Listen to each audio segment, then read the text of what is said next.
Today I have speaking Boris Kaglitsky, who's an activist and writer from Russia, John Rees from Stop the War, and Erhard Krohm from the Rosa Luxemburg Foundation in Germany. He is having a little bit of train trouble, should be here any minute, but we'll begin without him. The session is going to take place until 1:30, we may let it run over a little, then there'll be the lunch break. So I'm going to begin in the order it's put out in the programme, and begin with Boris Kaglitsky. That's okay, Boris. And we'll be speaking 10 minutes each.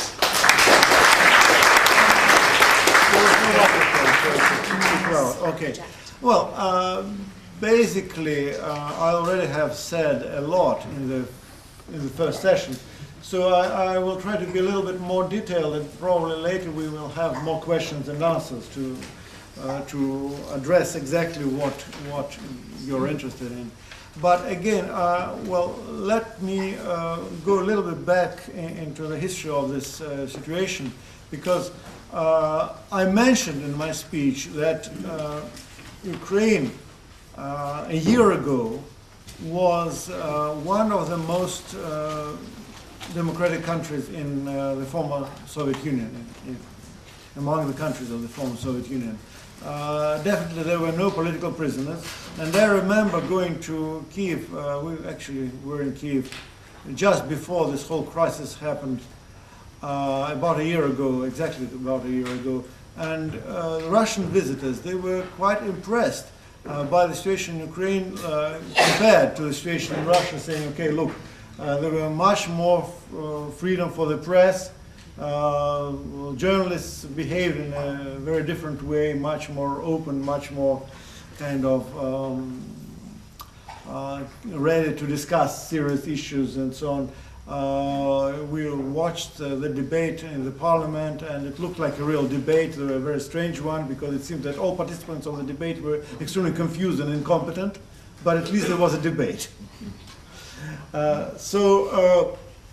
Anyhow, in that sense, it is very important to point that Ukrainian government was a bad but a legitimate government. It was definitely corrupt. Yanukovych government was definitely corrupt, no doubt about it. And of course now we know better. We know some specific stories which were released after Yanukovych fled from Kiev. But basically it was no secret that these people were corrupt. On the other hand, however, well, there are corrupt governments everywhere.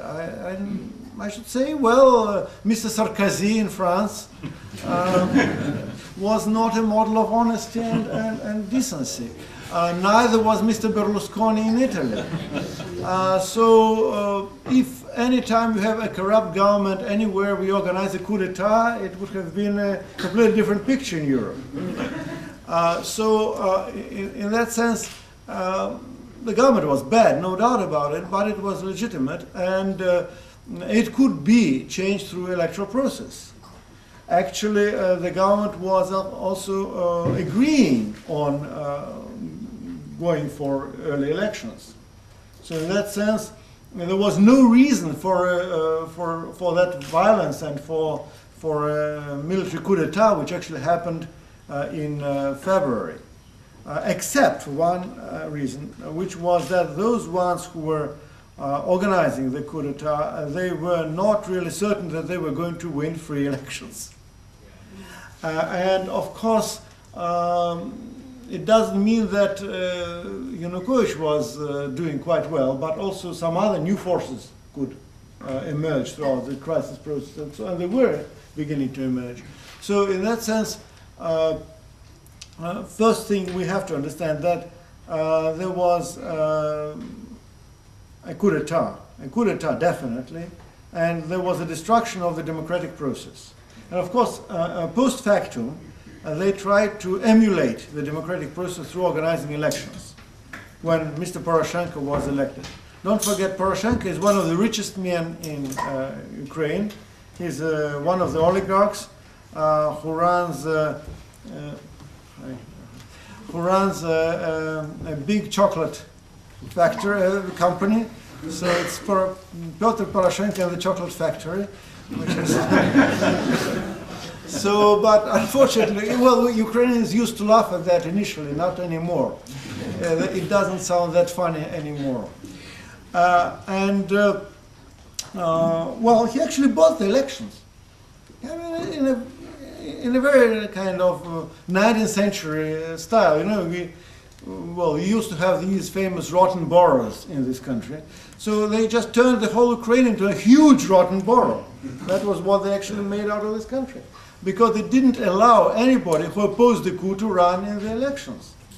So they had an election with different candidates, of course, yes, that was technically a pluralist election. There were different contenders, but they were all representing the same side in Ukrainian politics.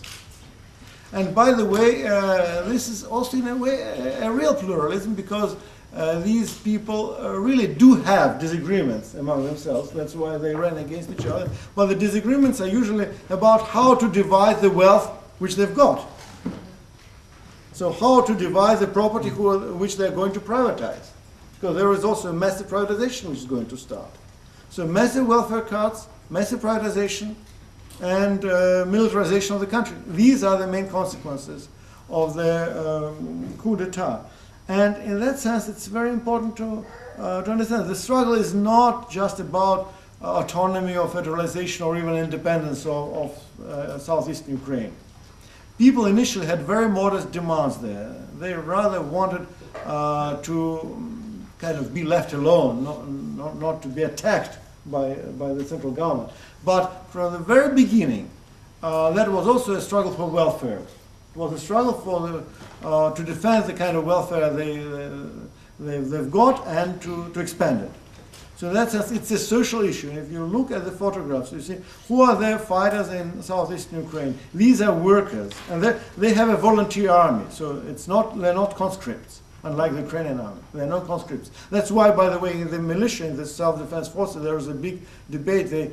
Even the commanders, they keep saying that they hate killing these poor conscripts of the Ukrainian army, but this is the war. What else can they do? But they feel kind of guilty sometimes that they have to shoot at these other people. But it is important. And by the way, that's why they release prisoners time and again. They let them go home, or they ask their families to come and pick them up and bring them home. And well, we are looking. We are looking at the people who are in the self-defense forces, and these are usually workers, miners, low middle class types, and of course there are a lot of Russian volunteers. That's true. But who are these Russian volunteers? Again, these are workers, these are low middle class people, and so on. So this is a very class issue. And they're looking at the photographs, and they're looking at these people. By the way, they're fighting without helmets, without bulletproof vests, sometimes without uniforms, and so on. So it's a real popular movement, a real popular movement in arms. And of course, finally, we must understand that people are very confused there.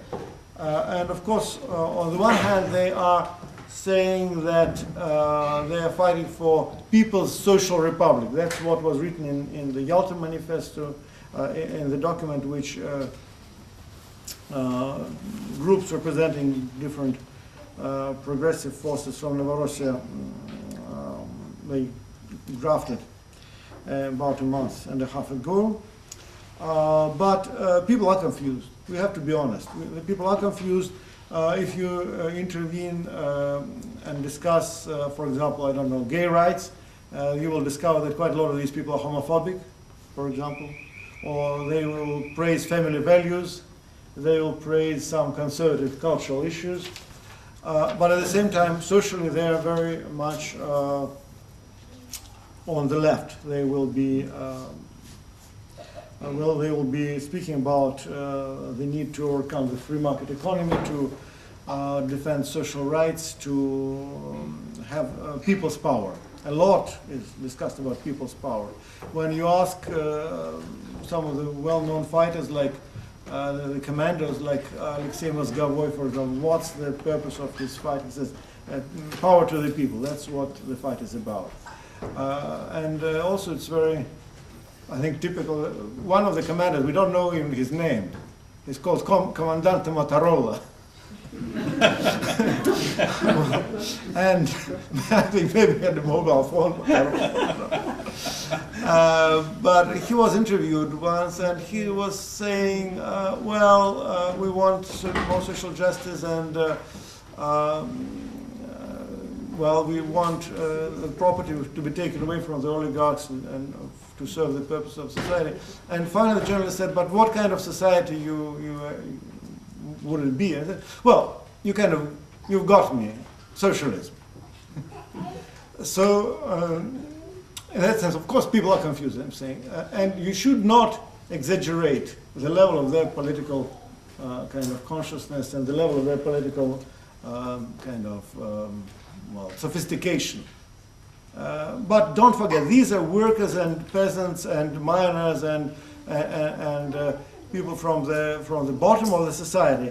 After 25 years of social, political, and cultural reaction, they were showered by all sorts of reactionary propaganda for years after years after years. And of course, we cannot just imagine or wait for these people to become just proper, politically correct overnight and to become like democratic leftists we would rather like them to be. But first and foremost, this is a class issue, and this is something I think we have to understand very clearly. This is an issue of solidarity, not only because NATO is coming to the east, that it's threatening Russia and so on. It's about the people there on the ground. I think it's. I don't have any obligations towards, say, Putin or the Russian government or the Russian state and so on. But, for example, as a person who worked with the movement, I feel that there are obligations towards these people there, who are on the ground, who are doing political work, and who are trying to rebuild these cities after being bombed and so on. And we have to stay together with them and work with them and try to help them, including intellectually, including culturally, including politically, including trying to sophisticate them, make them more educated, more conscious of their own interests. But that can only be achieved if we work hard on solidarity. Thank you.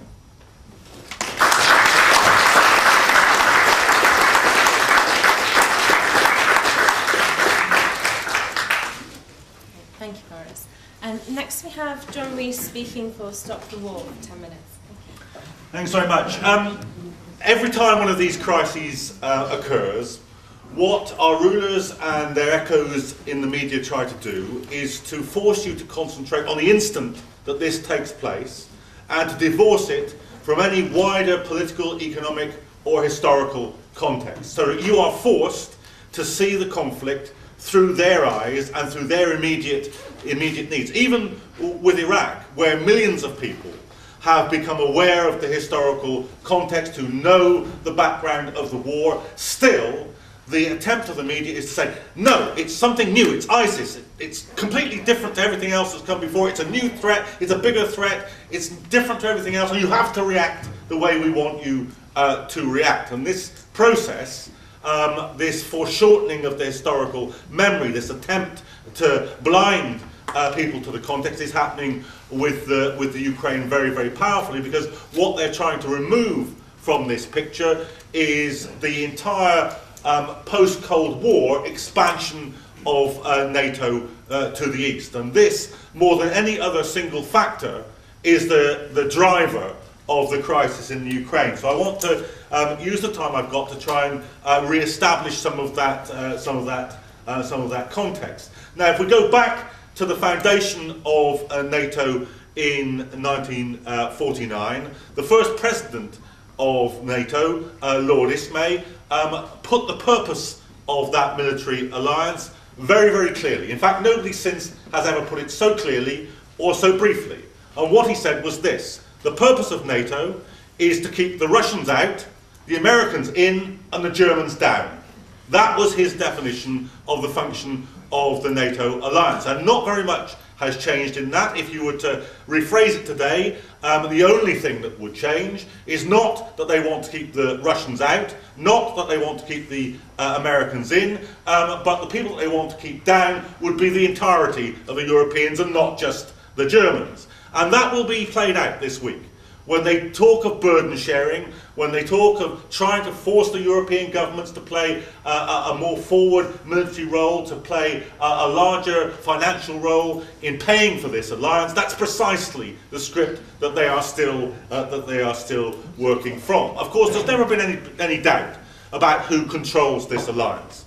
The commanding officer of NATO was, at the beginning, and always has been, a serving US military general, always under the command of the US military. And as Medea Benjamin said this morning, the United States plays 73% of the military budget of NATO, so there isn't really going to be much question about that. In fact, in the Libya raid, where they did push the British and the French to take a greater role, before that conflict was very many weeks old, the French and the British were running out of ammunition and had to be resupplied by the Americans. So there's no doubt about whether the commanding centre of this so-called alliance of equals is.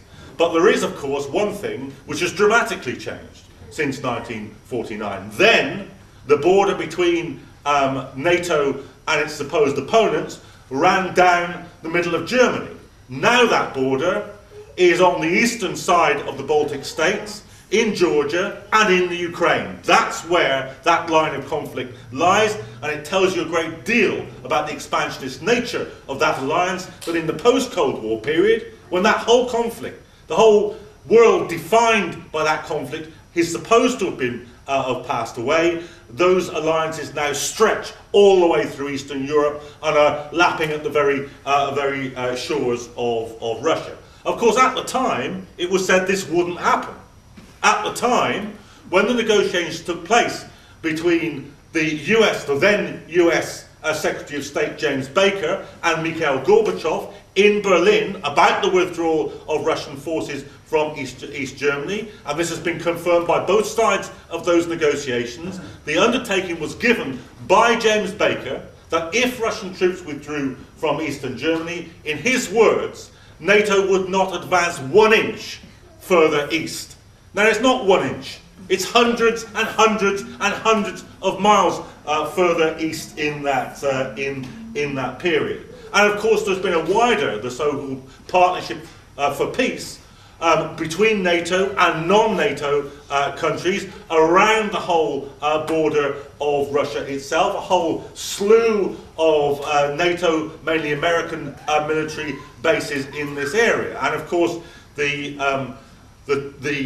joint exercises with the Ukraine that have been going on since the late 1990s, now called Rapid Trident, under other names previous to this. There was one due this very summer. There was supposed to be, cancelled obviously because of these events, there was supposed to be a joint US, UK, Ukrainian forces joint exercise on Ukrainian territory this summer, but it was by no means the first. These have taken place many times, a dozen times since 1997, including, by the way, naval exercises in the Black Sea off the Crimea. So this process has been going on for a very long period of time. It has directly involved Ukraine, even though Ukraine is not a member of NATO. So, and this, of course, is only the military side, only the strategic, the global strategic part of this process. It has always been complemented by, assisted by, for the purpose of extending EU economic relations, extending the neoliberal economic agenda into the entirety of Eastern Europe as well. So what we are living through, what we have lived through in the post-Cold War period is an enormous drive to the east by Western capitalism and its primary military alliance. Now that's the root of the crisis. That is the root of why Ukraine became a cauldron of competing interests between the Russian state, the Ukrainian state, the Western alliance, and the victims of this, the people of the Ukraine themselves. That's what's driven this crisis. That's what's produced this crisis. And if it goes on like this, this will escalate into an even greater crisis. Because one of the things about this is that it is, in this sense, a much more serious conflict, or the beginnings of a much more serious conflict, even than the war on terror itself. Because what happened in the succession of wars that made up the war on terror, Afghanistan, Iraq, the attack on Libya, is that the major powers more or less willingly agreed that a United States-led coalition would attack tiny states in the system. You know, minnows in the system. The Iraqi state is a minnow, militarily and economically, compared to the United States and its allies.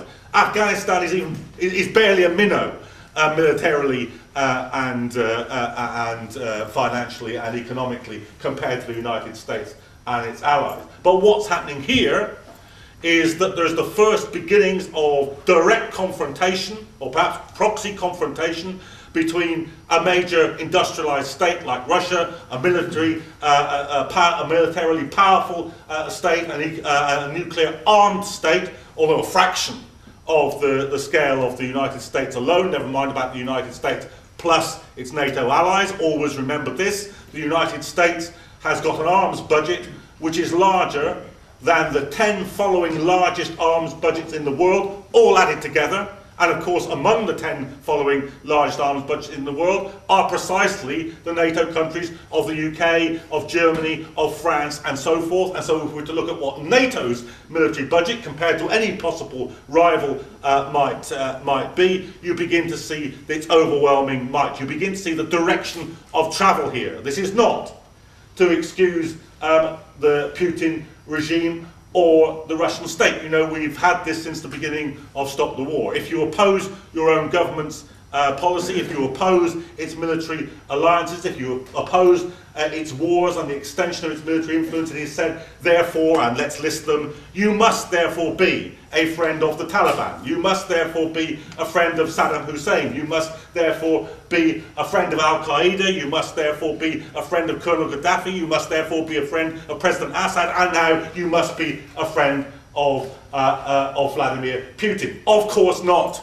This does not follow. It does not follow that because we are opposed to the expansionism of our own military alliance, the most powerful military alliance in the world, that we are somehow an ally of somebody else. This is simply a non sequitur. It doesn't follow logically, never mind about politically or in any other way. But this is the most expansive and powerful military alliance in the world. It has, as a matter of fact, expanded over an entire continent in our lifetime, and it is creating a crisis with another major imperial and industrial power. And we have the responsibility to stand against that. We have the responsibility to say the war on terror was disastrous and bloody and dangerous enough. This is potentially even more dangerous than that, and therefore we have to renew and rebuild and re-educate the anti-war movement so that it understands what's at stake, so that it picks apart the propaganda of our rulers. I mean, only in the last week there have been the Ukrainian government has said twice in the last week, and this has been reported in the British press, that the invasion of the Ukraine is already underway. Now, believe me, if that happens, when it happens, we will know about it. We will not be required to find out from the independent newspaper which ran that headline that this is true. This is part of the rhetoric, part of the propaganda, which is preparing you to side with these people against some other enemy. And that is the propaganda that we have to break down clearly by facts and by argument, and then by mobilizing against them.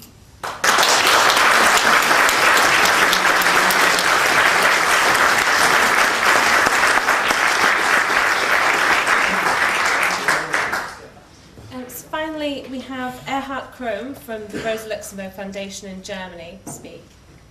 Yes, thank you very much. At first, I have to apologize. I came by British Railway, and they started in London about half an hour later and said we had some technical problems. We have the same problems in Germany. It's not a special English or British problem, but this is the reason. That's why I came later than we agreed. Okay. At first, that's why I haven't heard all the presentation of my friend Kagalitsky, but I want to add one point to your speech. From that analysis we have in Germany about the developments in Ukraine, the fascist groupings in the western Ukraine, they are also the poor part of the society, and they express their social disagreement with the developments in the Ukraine in a very right-wing and nationalistic political position. And that's why one of the problems of the regime in Kiev now is that on the one hand you have the right people fighting for their nationalistic aims, but at the end looking for a change of their social situation. You may say that they hope that the West will bring a good future, and the social groupings from below in the eastern part, they think the solution of our problems will be the cooperation with Russia. This is one of the problems there. And inside the Kiev regime, you have the fightings between the oligarch regime, Poroshenko and all the others on one hand, and the fascist groupings on the other hand. And they are the people which are going by their own decision to the east and fighting against the people there. Well, from that point of view, it's a very unstable situation inside the Ukraine regime also, not only between Kiev and the people in the east. My point is, how to speak about the situation in the world of today. We are 25 years after the end of the Cold War. I think the so-called post-Cold War area is over. We are already in a new international system. You may say it's a new imperialistic competition, as we had 100 years ago. Yesterday, the day before yesterday, on Friday, we had a big conference in Germany, in Potsdam, about the First World War and what we think about the reasons for the beginning of the First World War from the point of view of today. And if you look at history, Great Britain had the idea the best situation for us is a splendid isolation. Then they had this war against the Boer republics in South Africa. And they thought it will cost 10 million pounds and last some months. At least they needed more than 450 soldiers from England and Scotland and Wales and from Australia and from India and so on. And they had 22,000 people which died, only the soldiers of Great Britain. On the Bruick side they had 6,000. And it costed 260 million pounds. And after that, the government said, and King Edward said, we should make a new foreign political constellation, and the result was the Entente Cordiale with France and the cooperation with Russia. From the position that the real hegemonic position of Great Britain in the international or worldwide capitalistic system of that time was over. And today, the USA are in such a position after the disaster of the Iraqi war, after disaster of Afghanistan, they see that they are not able to be the hegemon of that world. And the economic position of the United States is weaker and weaker if you compare it especially with China, but also in comparison to the European Union. And there is a big difference between the time 100 years ago and today. After the war in South Africa, all the territory were part of the British colony, and they could use it. If the Western states today make a war, the result is a failed state. It's a result in Iraq, it's a result in Afghanistan, it's a result in Libya. Before the war in Libya, yeah, you may say Gaddafi was a big dictator and so on and so on. But the people had water, they had electricity, they had a health system, the pupils could go to school. Nothing of that is today the reality of a larger and larger part of the people in Libya. That means the war inside Libya today is a result of the Western intervention. The result of the Western intervention is not better condition for world capitalistic economy. The result is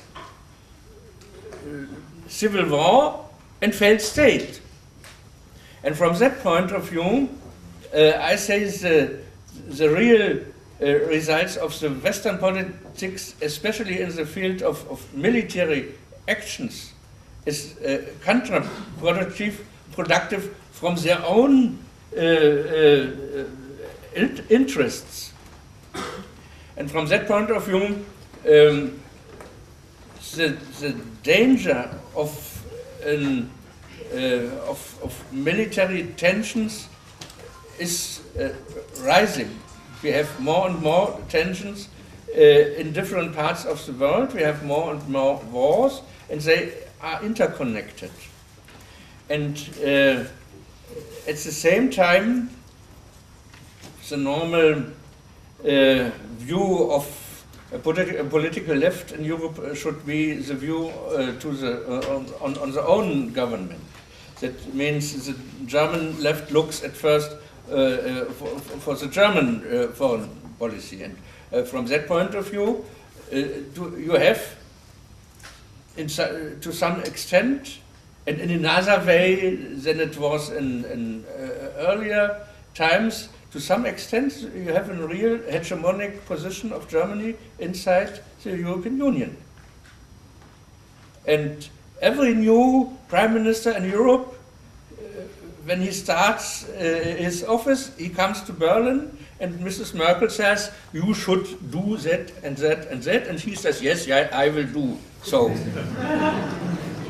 And for 20, 30, 40 years in the European Union, even the political scientists in Germany said the German-French cooperation is the main axis of the European Union.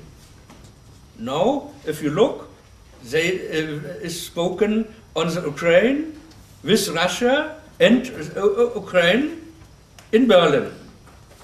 And the French foreign minister is only the second person behind the German foreign minister. This is another role. And from that point of view, the European Union as one of the centers of that imperialistic system in the world, and the United States are also combating on influence in the world. They cooperate inside Nato, but they have their own interests in different parts of the world from different views. And from that point of view, NATO is the field. They speak about cooperation, but it's also the room for combating each other. And from that point of view, one of the most important points is to support all ideas to come to a peaceful solution in Ukraine, to stop the war there from all parts of the fighters, and to speak about a peaceful solution for the problems of that country.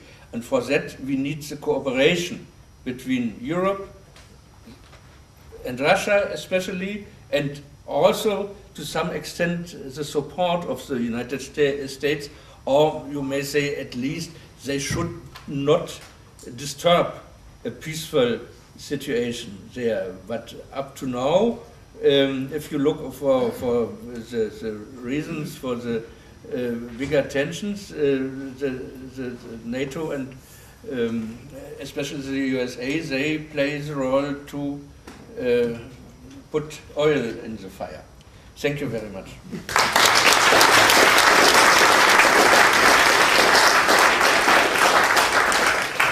So thank you very much to our three speakers. That was really interesting. I'm going to take people to speak for up to 2 minutes in contributions, but we're going to be finishing this session by 2:50 because lunch will be served at 1:30. We can't miss too much. So it's going to be very brief contributions. So we're going to go in reverse order and ask Erhard Krohn to speak first, please. If you look at the analysis of Lenin, then you have to stress the inner logic of the system. And that means it's not the question if the US or Europe is more imperialistic than Russia. The situation is that all the imperialistic centers, even China, if I come to South Koreans and I have did it, and have said also China is an imperial center, then of course the left-wing people in South Korea said, no, China is our friend, China is not imperialistic. No, in the inner logic of the imperialistic system, we have now also in a similar way than 100 years ago, but to some extent with other countries.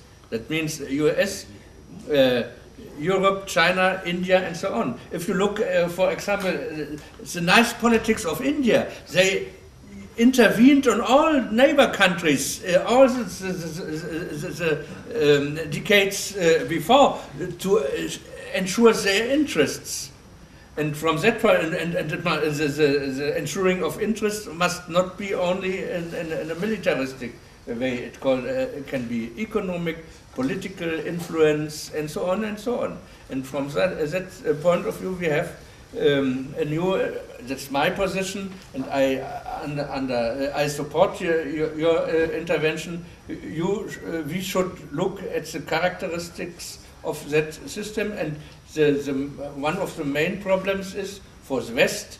Russia has modernized all strategic weapon systems, the nuclear weapon systems, the big rockets and the middle ranging and the fleet and so on. And from that point of view, the play with the fire, we say in Germany, the play with the fire by the West is more dangerous than all the responsible persons in the West think.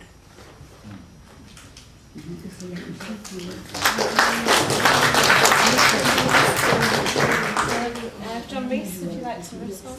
Yeah, just a couple of points. I just want to sort of develop a point that Erhard made in his first introduction, where he said that there's a sort of a multipolar world with challenges to American hegemony, and that America's declined relatively economically compared to its competitors. And I think all that's true. But I think there's another element in the situation, and that is that there is a paradox emerging and has been important in the explanation of the whole war on terror between relative decline of American power and its overwhelming military superiority. And this puts it in a foreign policy stance where it increasingly has done and is likely to use its overwhelming military superiority to try and correct, if you like, from its point of view, its relative economic decline.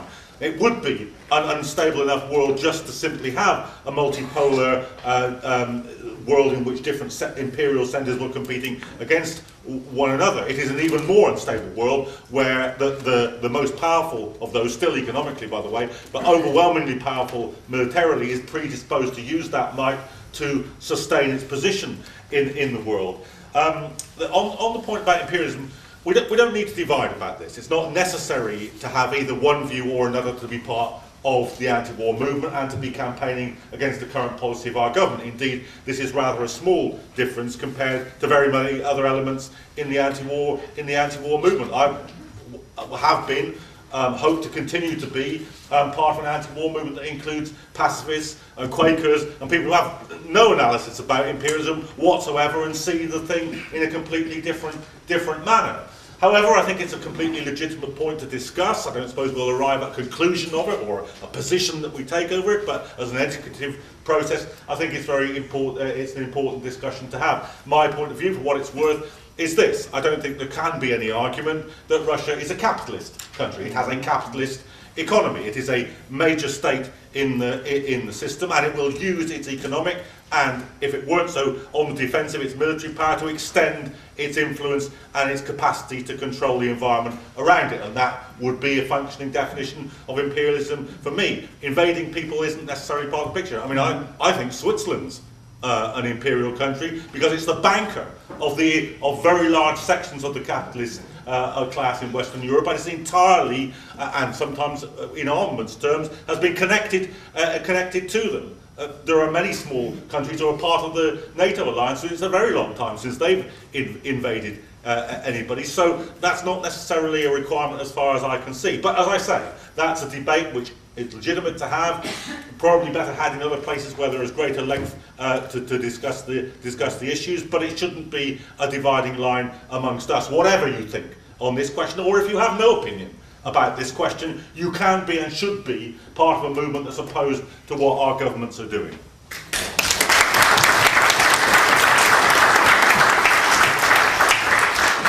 And finally, Boris Kaglitzky to respond. Okay, I will probably take a little more time than other participants because there are more questions which need a bit of detail to answer.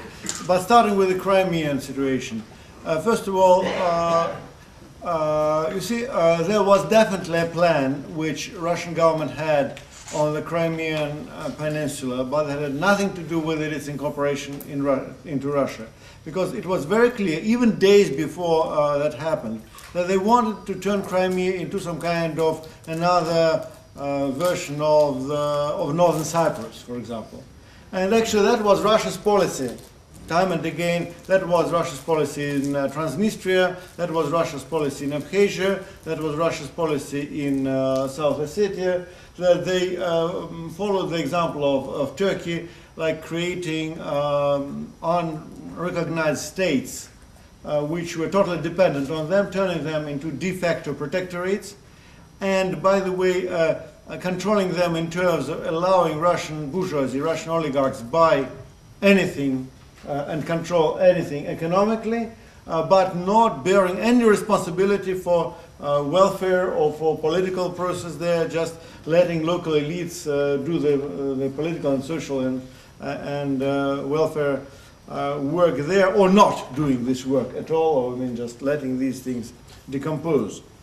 And that was definitely the plan for Crimea, and it was actually public. And what happened was exactly that Crimean people actually wrecked that plan. That they organized a referendum, speeded up this referendum, and they voted for the incorporation into Russia. And given the situation of public opinion in Russia, given the kind of conflict which was emerging and developing, there was no way Russian government could reject this offer. After they voted, Russian government had to accept that.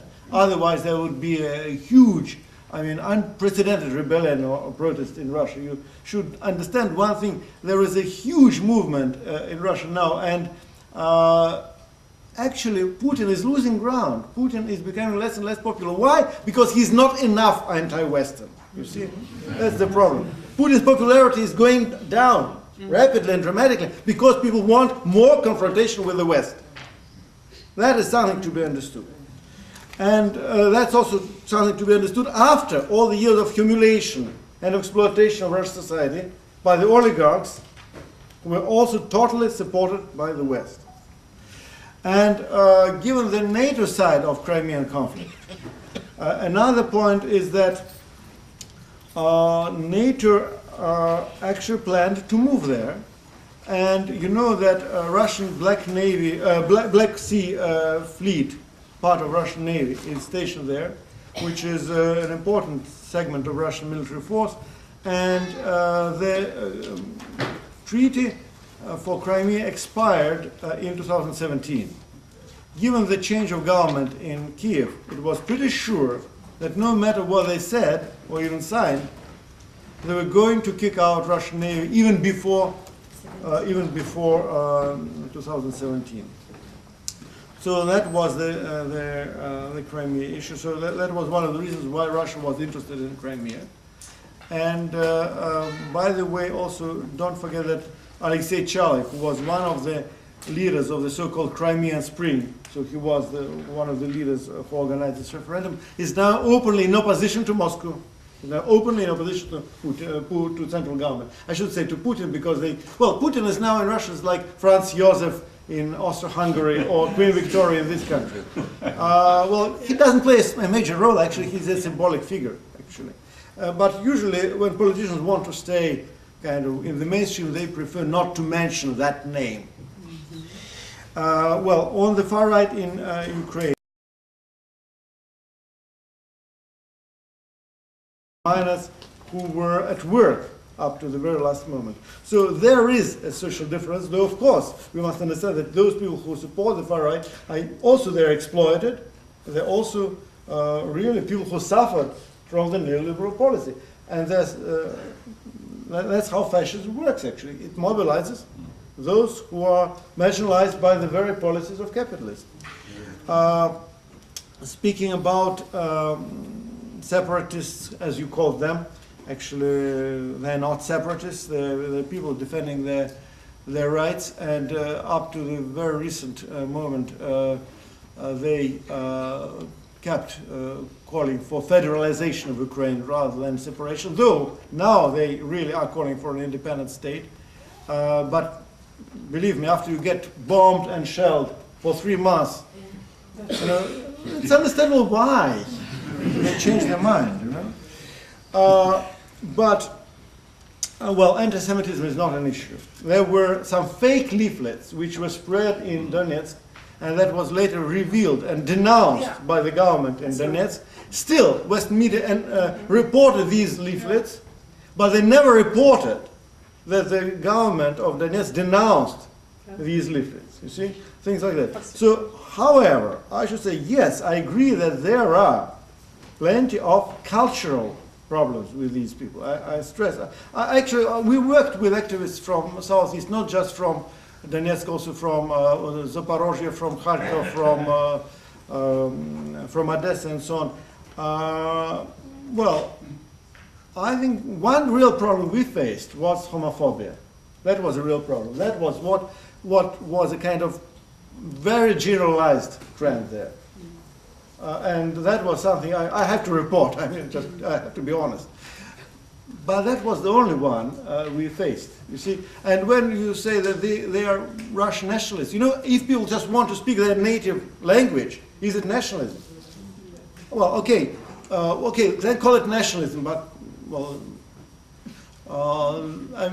this is a kind of legitimate side of nationalism in that sense, because they want to retain their culture and language. That is quite understandable.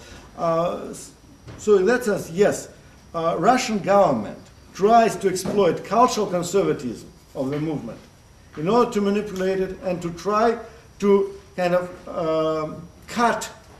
to undermine the potential, this progressive social potential of this movement. And there is a real struggle going on. There is an ongoing struggle for the direction of the movement. We can, by the way, lose it. So far we're winning, but we can lose it as well.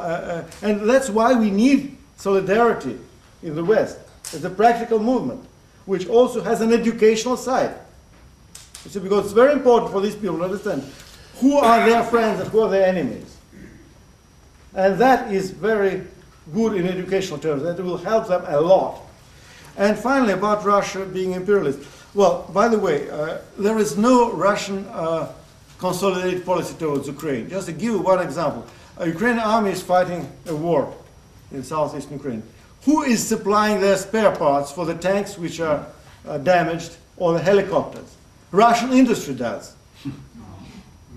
We have a constant flow of supplies for Ukrainian army coming from Russia, daily. Another example is that, for example, we were forced to stop some of our operations in Belgorod at the Ukrainian border because Sberbank, which is a Russian bank controlled by the government, blocked the accounts. That's what's happening.